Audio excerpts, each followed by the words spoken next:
Section 1. You will hear a man telephoning a sports club to ask about membership and facilities. First, you have some time to look at questions 1 to 4.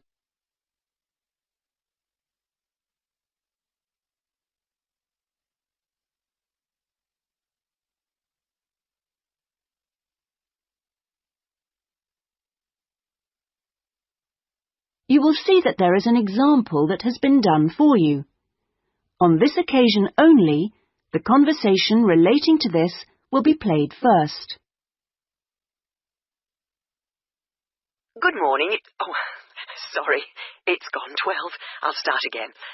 Good afternoon, Kingswell Sports Club. How can I help you? Oh, good afternoon. I was wondering if you could give me some information about membership and facilities. The name of the sports club is Kingswell, so Kingswell has been written in the space.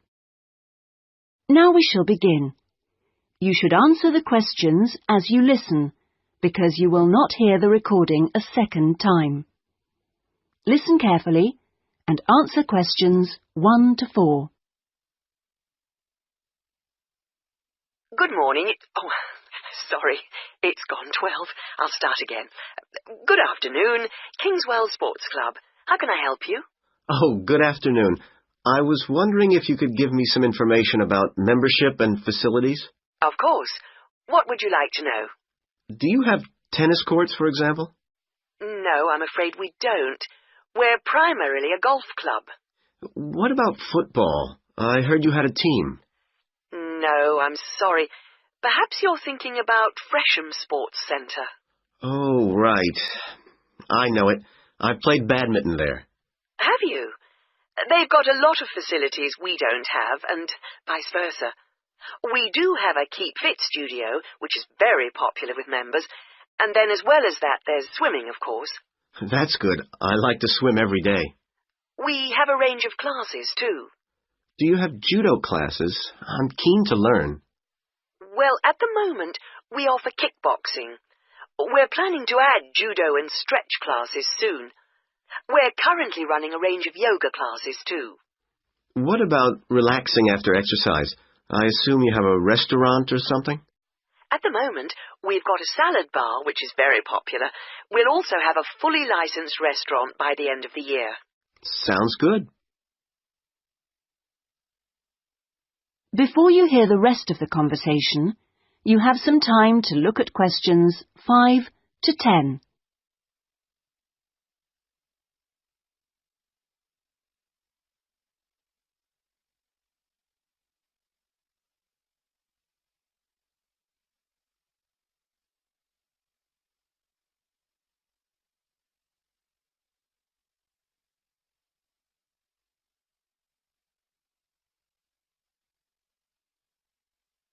Now listen and answer questions 5 to 10.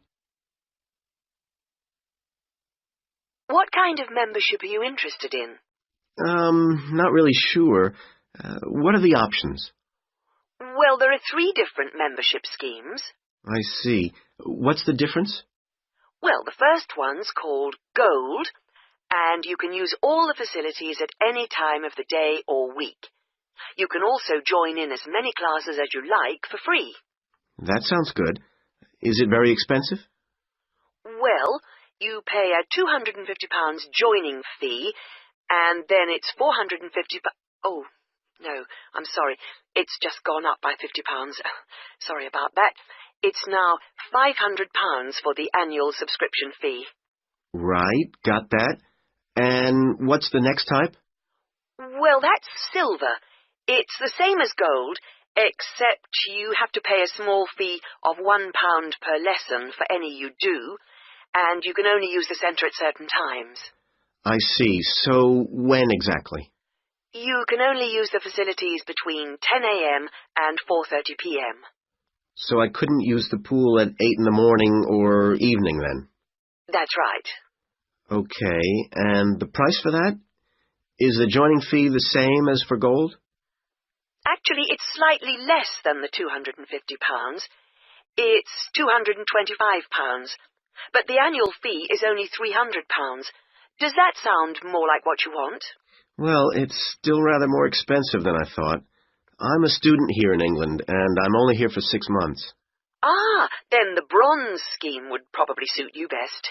How is that different? Well, some of the facilities have restricted use. And do I have to pay for classes? Yes, it's £3 for each class you join. I see. And what are the hours then? Between 10:30 and 3:30 weekdays only, and you pay a £50 joining fee. The annual fee is £180. It works out at £15 a month, so that would be quite a lot cheaper. Oh, that should be all right. I could come in my free periods. What do I have to do if I want to join? Well, we book you in for an assessment with an instructor who will show you how to use all the equipment. If you want to organise a trial session and look around the centre, you'll need to speak to David Kinchley. Could you spell that, please? Yes, David, KynchleY.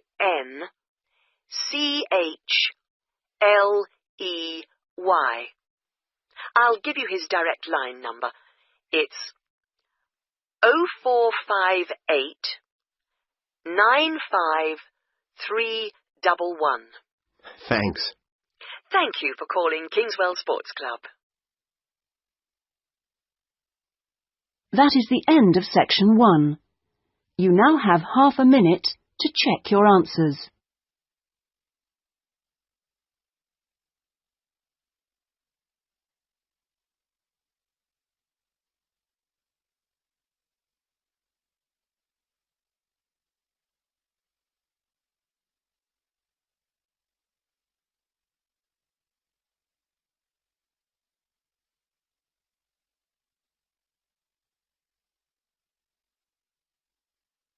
Section 2. You will hear a local radio broadcast about the Rivendell City Theatre. First, you have some time to look at questions 11 to 16.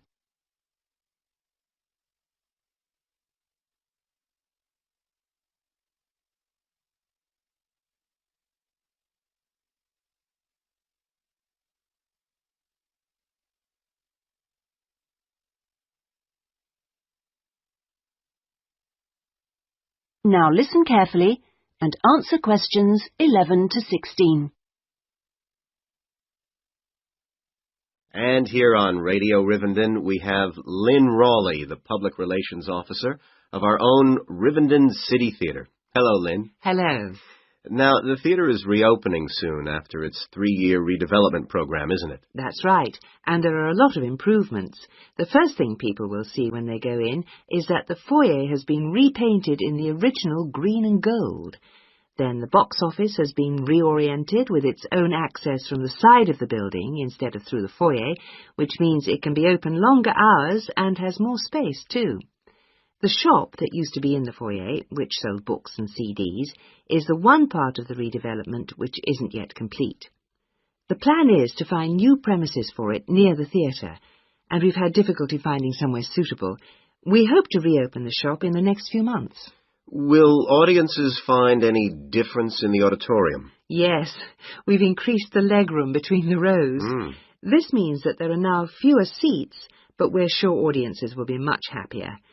And we've installed air conditioning so it won't get so hot and stuffy. We already had a few seats which were suitable for wheelchair users, and now there are twice as many, which we hope will meet demand. Something else that will benefit audiences is the new lifts.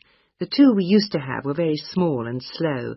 They've now gone, and we've got much more efficient ones. Anything for the performers? Yes, we've made a number of improvements backstage. The small, dark dressing rooms we used to have been converted into 2 large, airy rooms, so they're much more comfortable now. And the state-of-the-art electronic sound and lighting systems have been installed. Before you hear the rest of the talk, you have some time to look at questions 17 to 20.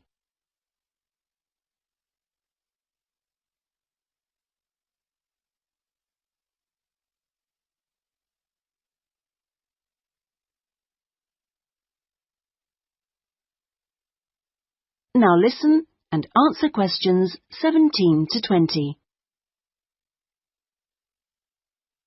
Okay, so what's the first play that audiences can see when the theatre reopens? We've got a very exciting production of Peter Shaffer's Royal Hunt of the Sun, which is currently touring the country.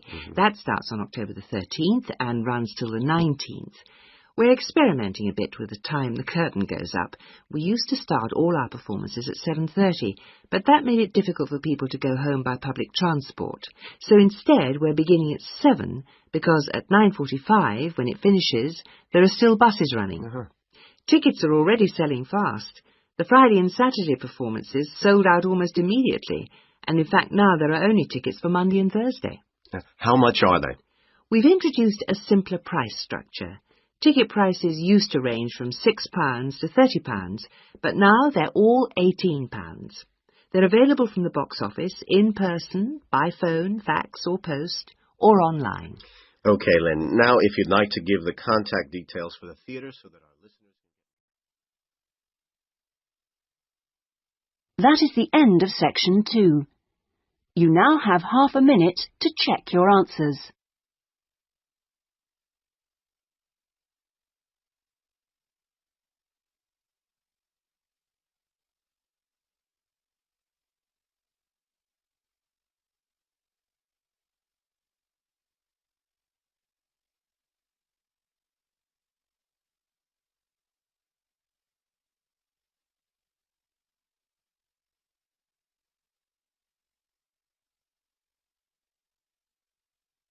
Now turn to section 3.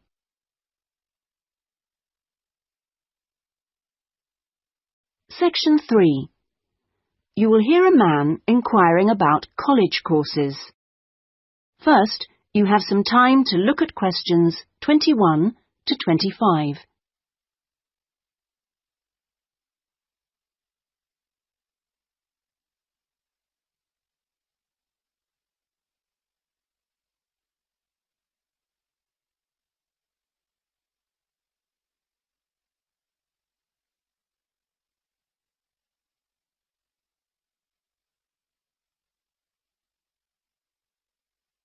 Now listen carefully and answer questions 21 to 25. Hi, can I help you? I was told to come here because I'd like to talk to someone about taking a management course. Right, I'm one of the tutors, so I should be able to help you. Oh, good. My name's Brian Ardley.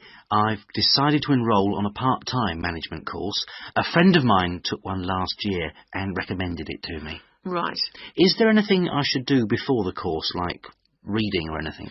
We prefer to integrate reading with the course, so we don't give out a reading list in advance. But we like people to write a case study describing an organisation they know.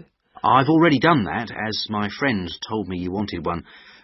But would it be possible to sit in on a teaching session to see what it's like? I haven't been a student for quite a while. Fine. Just let me know which date and I'll arrange it with the tutor. Now, could I ask you about the college facilities, please? Anything in particular? Well, the course is 1 day a week, all day, isn't it? So presumably it's possible to buy food. Yes, the refectory's open all day. Does it cater for special diets? I have some food allergies. Provided you warn the refectory in advance, it won't be a problem. Good. What about facilities for young children? I'd like to bring my daughter here while I'm studying. How old is she? 3. Then she's eligible to join the nursery, which is supervised by a qualified nursery nurse. The waiting list for a place is quite long, though, so you ought to apply now. OK. I don't know if our careers advice service would be of any interest to you. Yes, it might help me decide how to develop my career after the course. The centre has a lot of reference materials and staff qualified to give guidance on a one-to-one basis. I noticed a fitness centre next to the college. Is that for students? It's open to everyone, but students pay an annual fee that's much less than the general public pay. And presumably the college library stocks newspapers and journals as well as books. Yes, and there's also an audio-visual room for viewing and listening to videos, cassettes and so on. Is there also access to computers? Yes, your tutor will need to arrange with a technical support team for you to get a password, so ask him or her about it when you start the course. OK. Before you hear the rest of the conversation, you have some time to look at questions 26 to 30.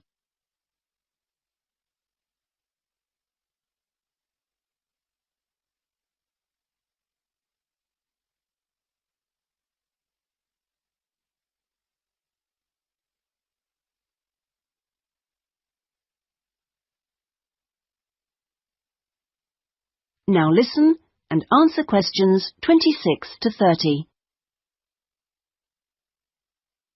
By the way, do you know about our business centre? No, what's that? It's a training resource, a collection of materials for people to study on their own or use in their own organisations. Uh-huh. You mean books and videos? Yes, and manuals for self-study, plus a lot of computer-based materials so people can work through them at their own speed and repeat anything they aren't sure about. And you can hire laptops to use in your own home or workplace, as well as printers that you can take away. Does it have anything that I could use to improve my study skills? I don't have much idea about report writing, and I'm sure I'll need it on the course. Oh, yes, there's plenty of useful material. Just ask one of the staff. Does the centre cover all the main areas of business? Yes, topics like finance and, of course, marketing. That's a popular one. Local managers seem to queue up to borrow the videos. So it isn't just for students, then? No, it's for members only, but anyone can join. How much does it cost? £100 a year for a company and £50 for an individual, with no discount for students, I'm afraid. Well, that's very helpful. Well, I think that's all. I'd better go home and fill in the enrolment form. Thanks for all your help. You're welcome. Goodbye. Goodbye. That is the end of section 3. You now have half a minute to check your answers.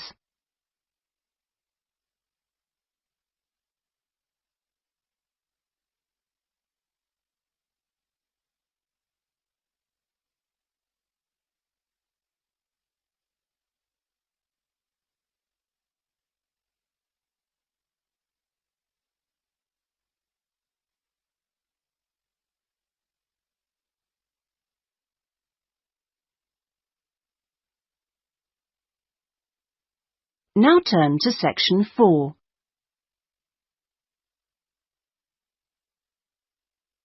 Section 4. You will hear a talk on a social history of the East End of London.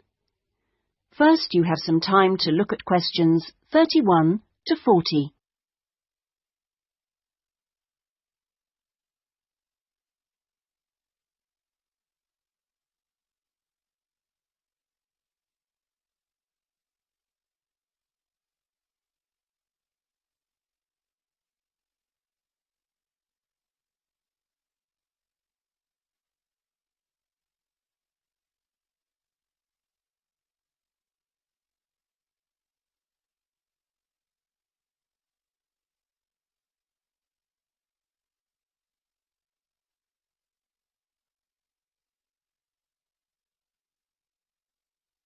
Now listen carefully and answer questions 31 to 40. In the last few weeks, we've been looking at various aspects of the social history of London, and this morning we're continuing with a look at life in the area called the East End. I'll start with a brief history of the district and then focus on life in the first half of the 20th century. Back in the 1st to the 4th centuries AD, when the Romans controlled England, London grew into a town of 45,000 people, and what's now the East End, the area by the River Thames and along the road heading north-east from London to the coast, consisted of farmland with crops and livestock, which helped to feed that population. The Romans left in 410, at the beginning of the 5th century, and from then onwards, the country suffered a series of invasions by tribes from present-day Germany and Denmark, the Angles, Saxons and Jutes, many of whom settled in the East End. The technology they introduced meant that metal and leather goods were produced there for the first time, and as the East End was by the river, ships could transport goods between there and foreign markets. In the 11th century, in 1066 to be precise, the Normans conquered England, and during the next few centuries London became one of the most powerful and prosperous cities in Europe. The East End benefited from this, And because there were fewer restrictions there than in the city itself, plenty of newcomers settled there from abroad, bringing their skills as workers, merchants or moneylenders during the next few hundred years. In the 16th century, the first dock was dug, where ships were constructed, eventually making the East End the focus of massive international trade. And in the late 16th century, when much of the rest of England was suffering economically, a lot of agricultural workers came to the East End to look for alternative work. In the 17th century, the East End was still a series of separate, semi-rural settlements. There was a shortage of accommodation, so marshland was drained and built on to house the large numbers of people now living there. By the 19th century, London was the busiest port in the world, and this became the main source of employment in the East End. Those who could afford to live in more pleasant surroundings moved out, and the area became one where the vast majority of people lived in extreme poverty and suffered from appalling sanitary conditions.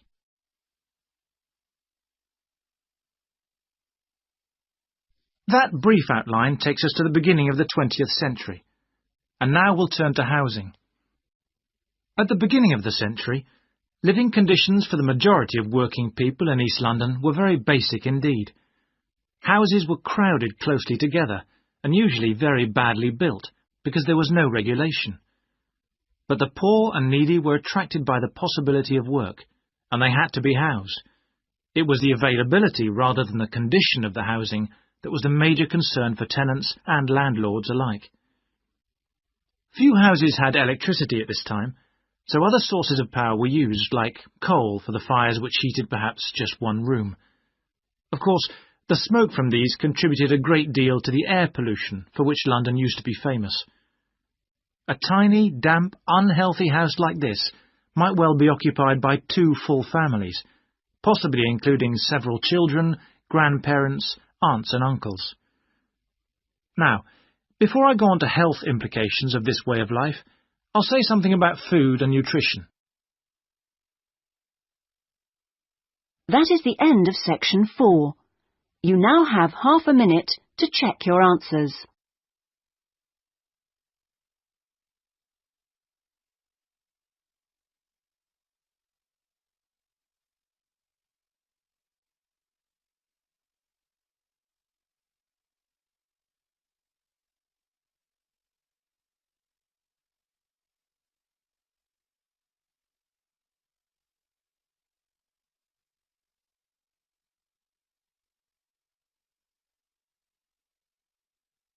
That is the end of the listening test.